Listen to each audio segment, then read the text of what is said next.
Magandang hapon mga paps. Magbibigay tayo ng tips about sa palyado issue ng carburetor. Okay?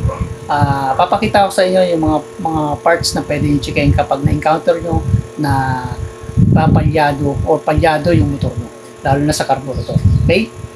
Una, checkin nyo kapag palyado yung motor nyo, parang nanginginig-ginig, nagkukulang sa power. Ito, isisay natin. Spark plug. Yan. Kapag may problema sa spark plug, malalaman nyo naman na kapag tinitest nyo, yung kuryente niya kalat-kalat na at hindi na siya bluish yung binabati niya, inilalabas niyang kuryente. No? Isa rin reason ko bakit nagiging palyado yung motor. Minsan, kapag mahina, pag pasira na pasira na yung spark plug, minsan, nagkakaroon niyang amoy gas, parang nababasa, sinyalis na kailangan palitan. Yun yung mga paps. Okay, spark plug. Tapos, pangalawang chichikin nyo, carburetor. No? Chichikin nyo yung carburetor. Isa rin itong dahilan. Minsan, may mga may problema sa jetings, marumi yung mga jetings, no? Yung repair kit niya may problema sa loob, no? Minsan yung kanyang needle nagkakaroon ng problema, minsan baluktot o may kaskas na yung needle, chichikin nyo rin yun. Isa rin yung cause bakit nagiging palyado. Okay? Tapos sama nyo na yun, yung intake manifold, no? Lalo na sa D-type, pag maluwag nabubusal sa Tagalan yung intake manifold ng pang D-type, si rubber yun. Sakat anong higpit mo, hindi na talaga nagpipit dun sa bunganga ng D-type na carburetor. So ito naman nagkakaproblema sa insulator gasket or sa gasket niya mismo o kaya sa pinaka-o-ring niya, yung rubber, chichikin nyo rin yan kasi pag may singaw, nagiging palyado rin yan o nagkakaproblema talaga tayo sa motor. Okay? So yun. Pangatlo, CDI. Okay? Ang CDI, hindi natin alam kung kanya sa talaga masisira o bibigay.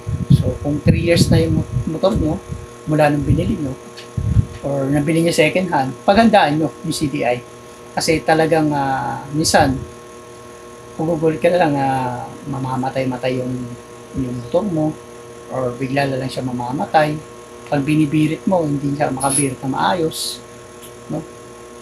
Nagpuputol-putol yung kuryente. Malalaman nyo naman yung mga paps pag tin-troubleshoot nyo talaga. Or mas maganda, pagandaan nyo na yung CDI. Mura lang naman to. Mura lang naman yung ganito. Lalo na yung kung 4 pins pa yung 6 pins pa yung CDI nyo, stock pa.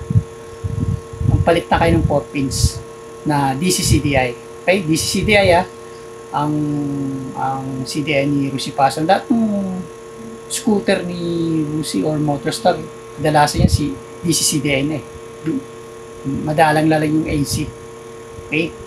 So yun, kaya nasabi ko na kailangan magpalit ng 4-pin CDI kasi itong ganitong 4-pin CDI madaling hanapin, madaling makabili.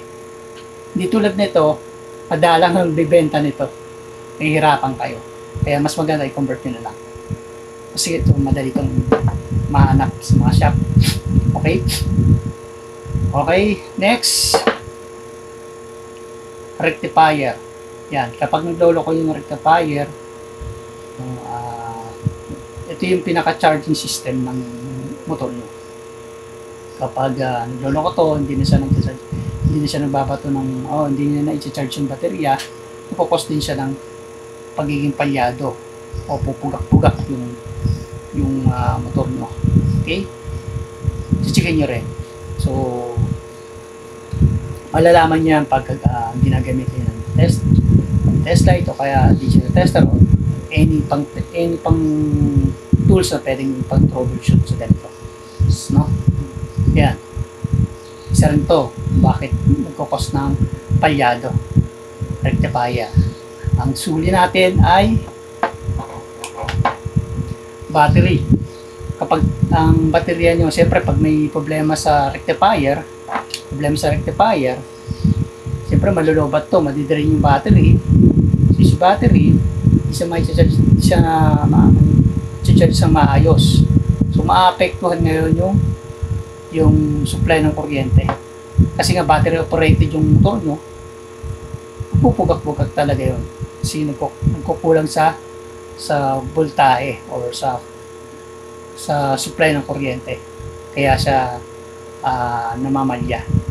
Okay? Reminder ko lang, no, sa mga motor na battery operated, kapag pag na-encounter niyo parang nagpupugak-pugak or nagiging palyado yung motor nyo, una yung chichikin, rectifier, tsaka battery. Kasi pag isa to sa nagiging dahilan bakit nagiging palyado yung ating motor. Kaya pansinin nyo kapag may mahina yung baterya ng motor nyo tapos battery operated yung motor nyo, pupugak-pugak yan. Hindi yan makakatakbo na maayos. Okay? So, basta best para mga paps yung troubleshooting na actual. Okay? May mga video naman ako, panoorin nyo para magkaroon ng idea. No? Pero hindi naman yung 100% na talagang tutorial.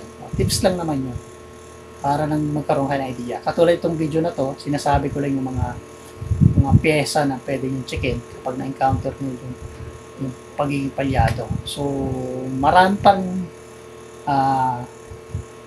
baga, hindi lang tayo na matatapos sa ganitong parts na pwede natin. Minsan sa wiring din. No? Bakit siya nagiging palyado?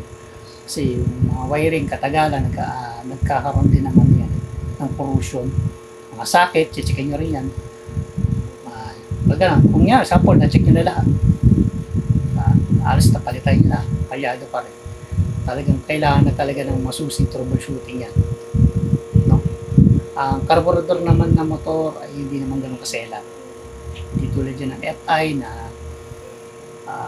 kailangan mo ng diagnostic tools para matukoy mo agad. Pero kahit na wala kang diagnostic tools, kaya naman i-troubleshoot ng mga expert na mekaniko yan. Hindi lang, ang purpose lang kasi ng diagnostic tools, parang i-guide ka niya. So, i-point ka agad yung problema. Pero hahanapin mo pa rin yun. No? Hindi naman 100% yun.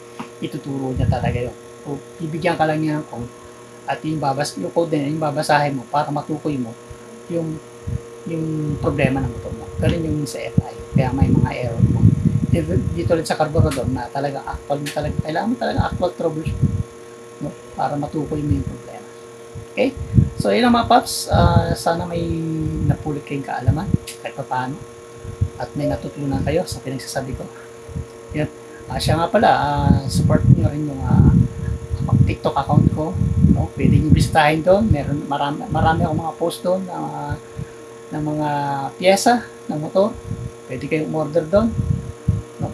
I-follow nyo na rin ako para please update din kayo sa TikTok account.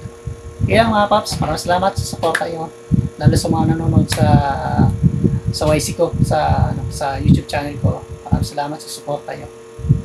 Ilang. That's it. Bye-bye.